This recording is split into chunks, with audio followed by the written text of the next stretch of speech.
everybody. This is James Diboe on Discovering Season 5, dedicated to original people. And we got a special guest in today, Mr. Karl Colin. How you doing, Karl? Nephew? Great to see you. Long time. This has been trying to arrange this, and now here we are. Here we are now. Now, we've got a few things to talk about now. You know, first of all, Karl's a DJ going from, I don't know how long back, before I was born. I would say I'm an entertainer rather a DJ. What's the difference, if you could tell us? For me, yeah, I play to entertain the people. I don't try and scratch. I don't try and mix. I play to entertain from young to old, from black to white, from rich to poor. All ages. All ages, some genres. I try to entertain. Okay. I leave DJing to those who DJ. Right, okay, I get you. You don't want to mess and start, that scratching. That's not me. Enjoy the song. Enjoy what I play. That's what it's about. As I say on my radio show, I play what I feel and feel what I play. Okay. So now, also, that's one topic, but there's other topics also. Rugby. I used to always hear you talking about rugby. You got your sons into rugby. The history with you playing rugby, was your aim to go professional when you were younger? No. You just loved it. You just enjoyed it. Let's see. Okay. The aim wasn't to be professional because rugby union didn't become professional till 1995. The aim was just to play rugby and enjoy the sport that I was playing. So if I was at school, the aim was to get into the school team. When I was at college, get into the college team because I liked rugby. Like I said, professionalism didn't acquire a turn up until 1995. So there was no professionalism. So rugby league is different from rugby union. Right. Rugby league was a breakaway of rugby union. Back in the 18, 19, whatevers, rugby up north of England, where Leeds, Warrington, Wigan, they felt they should be paid to play because most of those guys were working men and they had to give up their time to play. And they could get injured and so that means they're not going to work. So they felt they needed to be paid to play. Right, okay. Down in the south of England, we played for the good of the sport. It's not the winning, it's the taking part mentality. Ah, yeah. So there was no official payment until professionalism in 95. Wow, okay. After the South Africa World Cup. Yeah. When they started to sign up players and they said, well, okay, we need to be paid. Okay. Now, one more thing that we must always mention, it's a real tough thing that you've gone through, sickle cell. Now, this is... I only heard about black people going through sickle cell. I don't know about other people around the world, but as far as we know, black people go through it. I mean, what was that like through? Was you born with sickle cell, or did it come on you later? Okay, sickle cell, blood disorder. Black people have sickle cell. Yeah. If you're Greek or Mediterranean, you have thalassemia.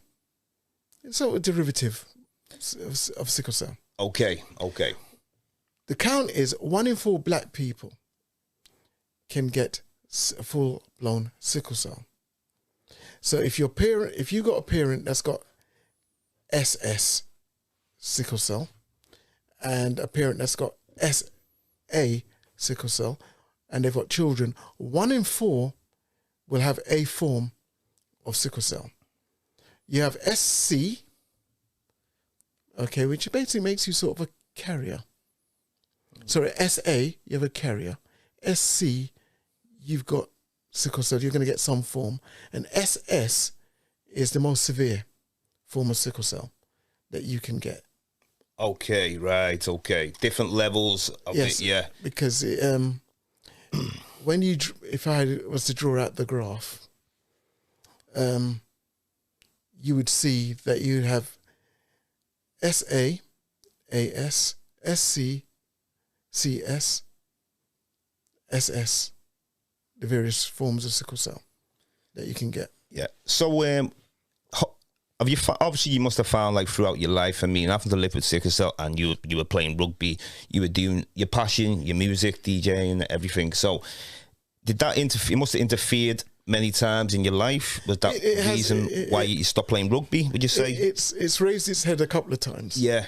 Because when you go through a crisis, yeah, the thing about a crisis, okay, the thing about a crisis is it hits the joints. It's pain, it's immense pain, and you don't know how long that pain will last. You just have to go under pain management, whether that be taking some form of tablet medication or going to hospital and be on a morphine, as I was. Yeah. And or blood transfusions. Right, okay. Yeah. So once every 4 weeks or so, you have a blood transfusion. It stops the build-up of... It's like clearing out the system, effectively. Okay, yeah. And then it just restarts the clock. So there's a few things that have affected you. I remember your eyesight. Yeah, so you've got your eyesight. You can go blind from it. I know in America, I think they took out the pancreas. Pancreas? Yeah. I think they used to have from a policy called From the Cradle to the Grave. Wow. So when they identified you as a child, a baby with sickle cell, you're not automatically put into that level of care from the cradle to the grave. Right, okay. But in this country, you don't have that knowledge when you go into work environment. There's not a lot of people. It's what I'd call a hidden disease. It's a disability that you can't see. Yeah, definitely. So if you can't see it, you're okay until you have a crisis. Until you have a crisis. And then you have to deal with the work experience. Because if you're off sick a lot with a disability that most white people at work have never heard of, you have to deal with their prejudice as to say, I think this person is swinging a lead. He just wants to get off of work. Okay. And then you have to deal with that, which I have had to do in my personal. That's terrible, because you told on record as well, and if I speak personally, yeah, I've had a manager call me in for a meeting about my medical record and stay in about my sickle cell, and he was asking me questions about my sickle cell. And throughout this interview, I thought these questions are a bit in depth, coming from a layman. Yeah. Where's it coming from? So I actually asked him, I said to him, where are you getting these questions from? Because your knowledge of sickle cell is limited to 0. So where are you getting these questions from? And he turned around and said to me, my wife is a nurse, so I asked her. Yeah. And she gave me these questions to ask you. So, because I didn't believe you. So, at that which point I went, okay, fine. I got up, left home and contacted the union. Because you're not supposed to do something like that. Yeah. He had no belief that I was ill. Just believing that, like, you want to just stay off sick and... Yeah. Another case is that I had a manager that never believed me at all until I was on a training course with a few colleagues. We went up for a training course. I went ill and I had to be put into hospital that very day. So while we were at breakfast, my co-workers saw me go sick, saw the ambulance arrive, and saw me go to hospital in the space of an hour. By the time they reported that back to my manager, he now believed it was an illness, and he actually saw the speed I can go down at, and then his attitude changed. But when I was telling him what I was going through, There was no belief. Wow. And that's the problem that we've got to, that's the issue we have to overcome, because we need to more light to be shone on this so that black people don't have to go through that. That's right. Having to prove that they are ill. Yeah. Having to prove that they're sick. And also, retired man now. Well, you still got your hobbies. I say retired. My wife says I'm having a rest. Okay. So what's that mean? Take your pick. It means take your pick. Yeah. You know what? I mean, at the end of the day, either way, if you're retired, you're still going to be doing something. You know, you're not a guy who just likes to just sit around as a, busy man, and your barbecues are amazing. Where did you learn to cook some amazing barbecues, by the way, anyway? Something, it's fun. It's enjoyable trying to do a barbecue that someone else will enjoy. That's it. It's that. Did you make him roots where you learned a lot of your parents? Oh, yes. Of course, isn't it? Before you even get to the barbecue stage, as a child, you're eating your Caribbean food. Yeah. Most people can turn around. I actually watched a program this week called Couples Come Dine With Me, where they had a Ghanaian couple on, and they did cowfoot tripe and I think oxtail soup. Now, I don't know if you're familiar with Come Dine With Me. Yeah. Okay. Yeah, I'm familiar. And I watched this white couple try to eat this Ghanaian soup with a knife and fork. I found it hilarious. It was hilarious. I've never seen anyone eat eat soup with a knife and fork, but this couple was trying to do that. Good luck. And then you have another couple they also did planting as a starter. And this other couple had never had planting before. Yeah. So that was their first time. So they'll always remember the first time they've had that meal, had that. And speaking of food, by the way, because when I've come up to London and you show me around different things, we talk a lot about how things are for black people in Liverpool. And then we look at London where it's established and more going on. So when you come to Liverpool, which you've came for the last long time. Let's just say long time. Yeah. So what, from your knowledge, what you've got of Liverpool and you're looking at London, you've came here all the years and no one's been able to take you to meet your needs. And I feel bad even like I should be able to take you places or other people in the family or something. But how would you take Liverpool? When I first arrived, came up to Liverpool, there were black places that your father could take me to. Now, what year are we dealing with, just so people know? We're talking early 80s. Early 80s. Mid 80s. Your father would take me to a club that was black. Yeah. Your father would take me around. Your Uncle David could take me somewhere to have a meal. Oh, David's always partying in there. Right, okay. Yeah. At least there was something for black people then. It's eroded to nothing. So in my opinion, there is nothing here for a black person. In Liverpool, I despair for the young black youth. And I despair because there is no, in my opinion, there is no restaurant I could go to, a black-owned restaurant I could go to and have a meal with my missus. There isn't. I haven't seen one. There isn't a black-owned club I can go to and listen to the sort of music that I would listen to in London. Yeah. There is none.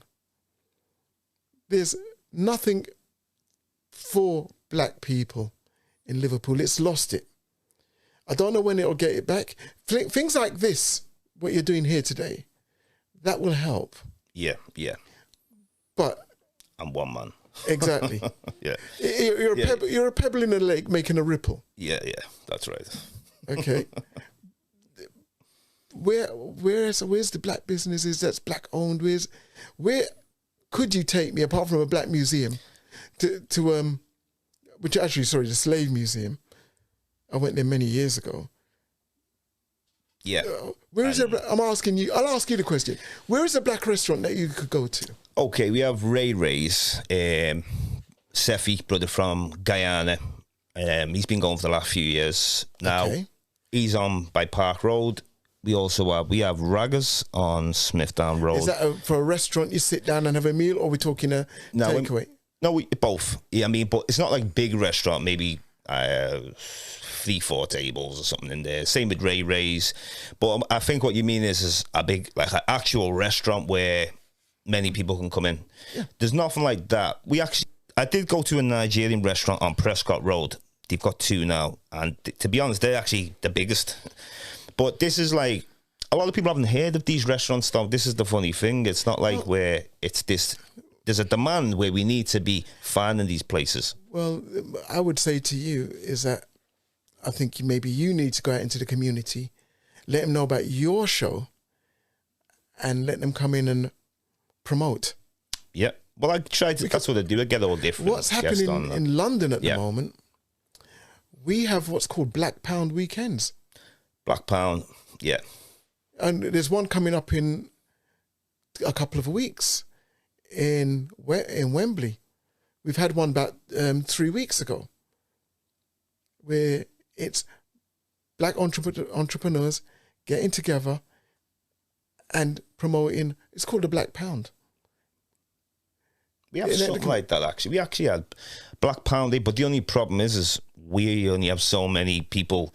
We're looking for who we can spend our Black Pound with. You know, it's like, it's really... Well, that's what I'm saying. What you need to, what they're doing in London is basically they're hiring out a hall and having them all in one spot. So you're not searching for it. Yeah. And say, for argument's sake, the 1st of August, whatever day it is, there it is. That's a Black Pound Day. Yeah. Anyone who's got something positive to sell, show their wares, come to that hall that day. Set up your stall that day. Invite the black community to come and see what it is that we're selling. That's what right. is we got on offer. Liverpool needs to play catch up. What advice? So the advice from you, yeah, because you're seeing it, you're living it.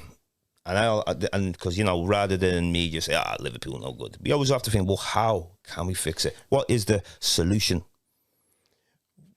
Well, because we have to look at where it's happening for black people for those. Well, the question is, where is it happening for black people in Liverpool? That's the question. I think there's the Discovering show on here. Where is it happening? So if you want to start, you've got a hall, invite your entrepreneurs to come to that hall. Start there. Let that ripple effect happen. Because once you bring your wares to the hall as a stall, where can the next thing is that where can I find you? I've actually got a little shop in the corner down here. Come to that shop. Okay. Then I now know that there's a shop here in an area that I'm not necessarily familiar with. That's right. So the consistency is lost in Liverpool. Define consistency. Yeah. You're consistently bad. Yeah. You're consistently not here. Yeah. Because from the 80s, I mean, we just gone real fall, and, you know, it's a big fall. It's a bit of a big fall, you know. So, but I like here when you've showed me around, like, so many Caribbean restaurants in London, African restaurants you show me. And this is only in the space of 5 minutes you've driven. And I remember you showed me there's one. And I'm like, well, this is like, we are just missing a lot of things. I understand it's the capital, London, but people say about Manchester, Leeds, Birmingham as well. It can be replicated. Yeah. And that's the problem. And that's the thing. Just because I showed you in London, it doesn't mean it can't be replicated anywhere else, because there are black people everywhere. And speaking of consistency, a song you were playing before, this is definitely consistency. Let's go back into the late 80s. Karl, anyway, going back to his early music days, used to be bringing all the songs and DJing down in Liverpool, as he does in London. And there was a song that always stood out to me, and it was Proud to Be Black. Now, this song, Karl tell you how many times he'd have to play it when I was there. You couldn't play it once, twice, 3 times. You had to play it about 10, 20 times in one night when I was about 9, 8 or something. You know what I mean? Yes. I'm beginning to think that that's the start of your journey. If I was going to identify For me, from that to discovering now. yeah, from there to where you are now, I'd have to say maybe I could point to that song as saying the start of your journey. I would agree. And I do have it here. I do have it lined up, and I will play some of it. It was by Crucial Robbie. It came out in 87, 88. It's called Proud to be Black. Yeah. And I believe that this song needs to be updated for this generation. Definitely. Proud to be black. But I remember if you go on YouTube, there's all these different versions. I couldn't find this version. You went to the wrong source. I'm gonna have to go direct to you. Exactly. I'm coming to you to get it. We should be. This is in the 80s when we're talking about Proud to be Black. And the greats, Bob Marley, Garvey, Nelson Mandela, all the names.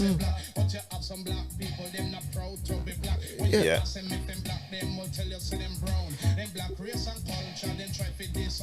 Right, you see, here we go, even in this song. And the songs that I grew up on taught me a lot of my history. Because as you will know, that black history wasn't taught in schools. Definitely. We weren't brought up with it. Yep. What we had was media's version of what they wanted us to see. Yeah. So you had things like growing up, the black and white minstrel show. Yep. Which my mother hated. Hated with her passion. Oh, yeah. My mother used to say, God, I hope the black never comes off. Yeah. We had that sort of thing. We had Love Thy Neighbour, a show that will never be shown on TV again. You'd have to search for it, or probably on YouTube. Okay. Because of the content of the language that was used at the time. That's why they wouldn't show it on TV now. Right. But it had a massive viewing audience. So basically, Love Thy Neighbour was featured a black couple that moved into a house that was next to a white couple. The husbands didn't really get on, black and white, but they also worked at the local factory. They also drank in the local pub, but they still never got on. Okay. But the language that was used of the time, nig, nog, og, all the rest of it, that's why it can't be shown. Okay. But the thing about that show, when you look back on it, or even at the time, is that as much as it was written with inflammatory language, the white neighbour, Eddie, never got the better of the black neighbour. At the end of the show, the black guy was always on top somehow. Yeah, naturally. But that was lost. Those little nuances was actually lost on those bigots and NF, National Fronters and all the rest of it. Ah, right. They fixated on the language and all and that sort of thing. Mm. And you had so little black representation, it's sporadic, that you can name the shows.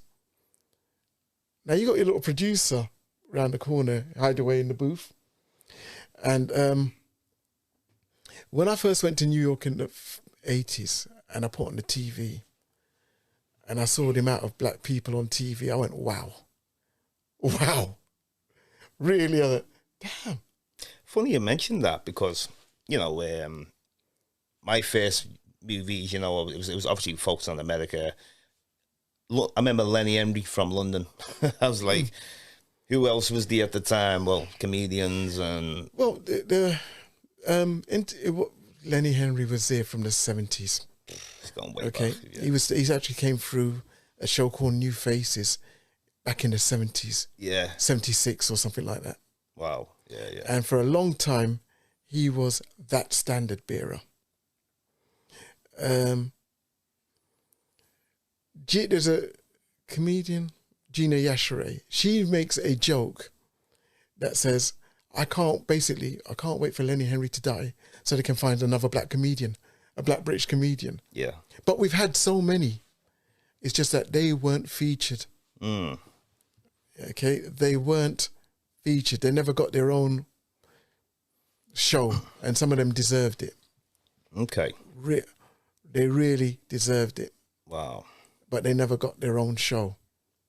This is why another reason on this show, most people who come on, I'll always ask them the importance of African history.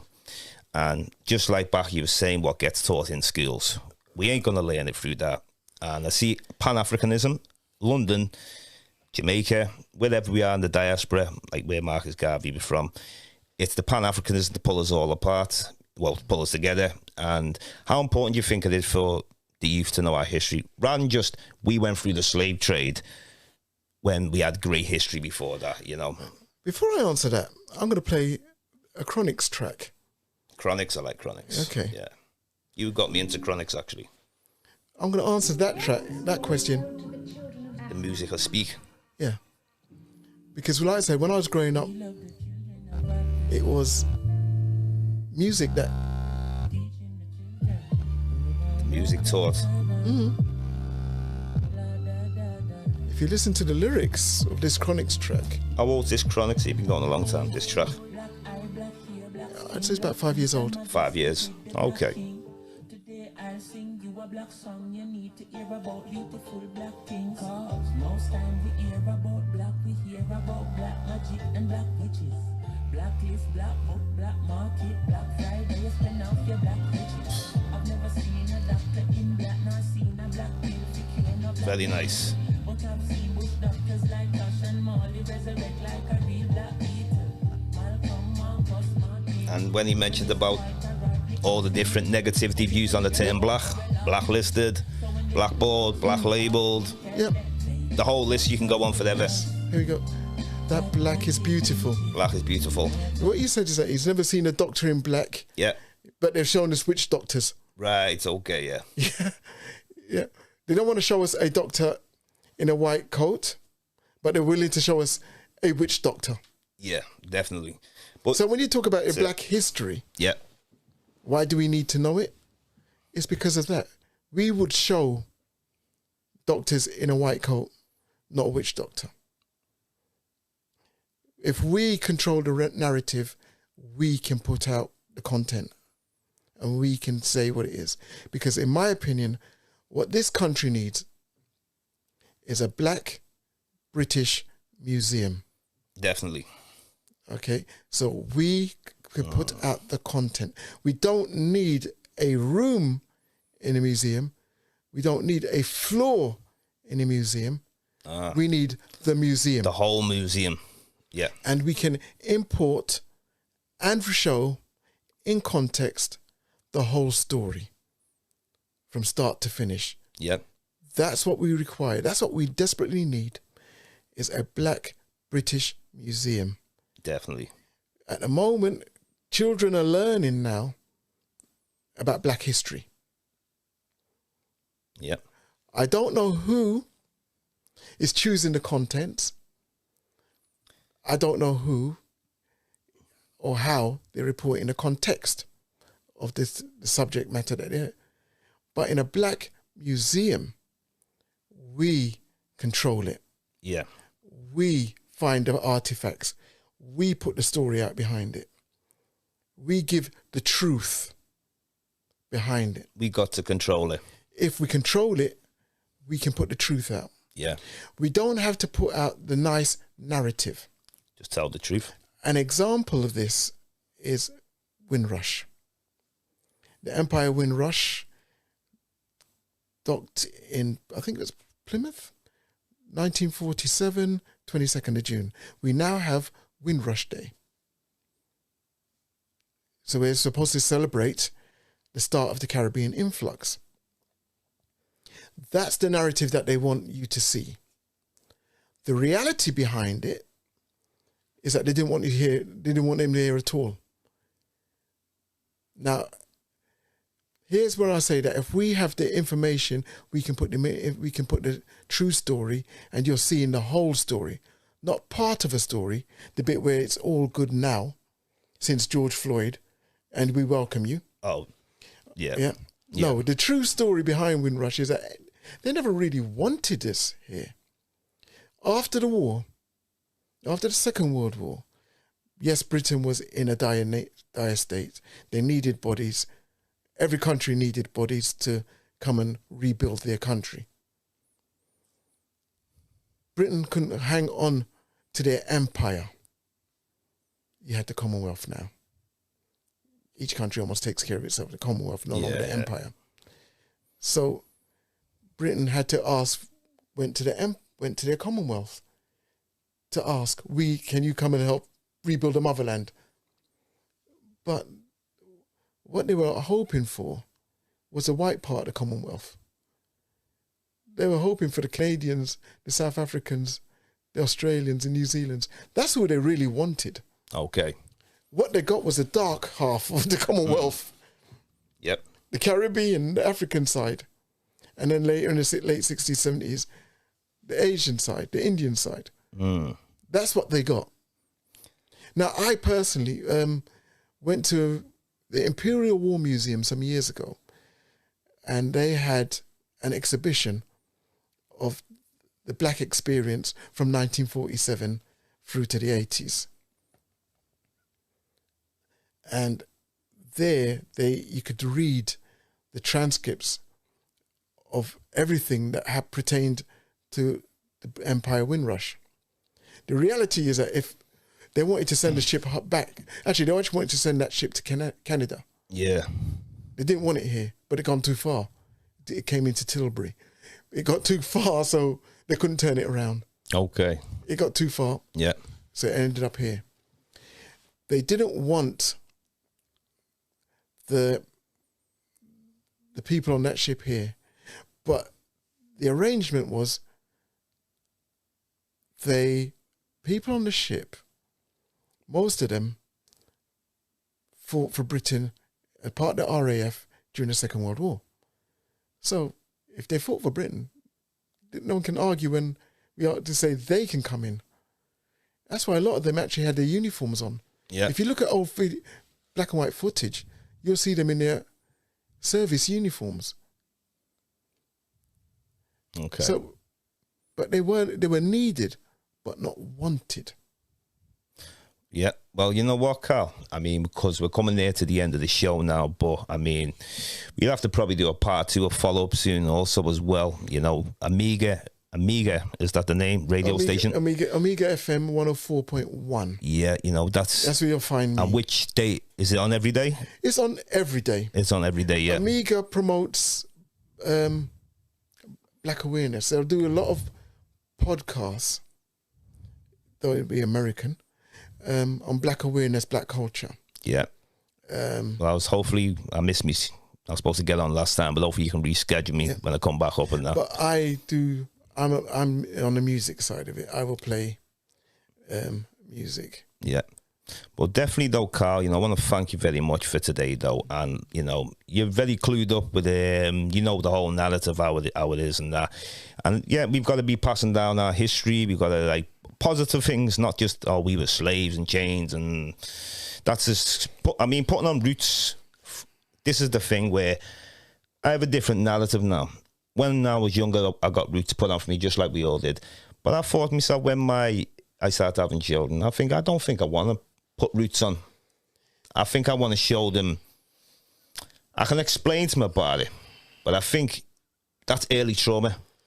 Well, you know what I mean? Depends. But it depends on the age. True. I was like 9 or something. You make it age appropriate. Yeah. So if they come to you at a certain age about it, you talk to them a certain way about it. When they're older, more mature, to understand it, then you can actually talk to them another way. Here's another track I would say, because history through music is not a bad thing. If you stop to listen to the lyrics of some of the songs, I grew up with this. Songs like this, Sweet Africa by Jean Rondo. Yeah. Stop to listen to the lyrics. You will learn. That's amazing, that though, because some people will tell me of Caribbean descent, Caribbean roots, he was saying that they learned a lot of their history, not from their parents teaching them it, through music. Bob Marley, different people like that. So this is why it's so important for them positive musicians, you know, like Bob Marley's and that. We can learn totally off them.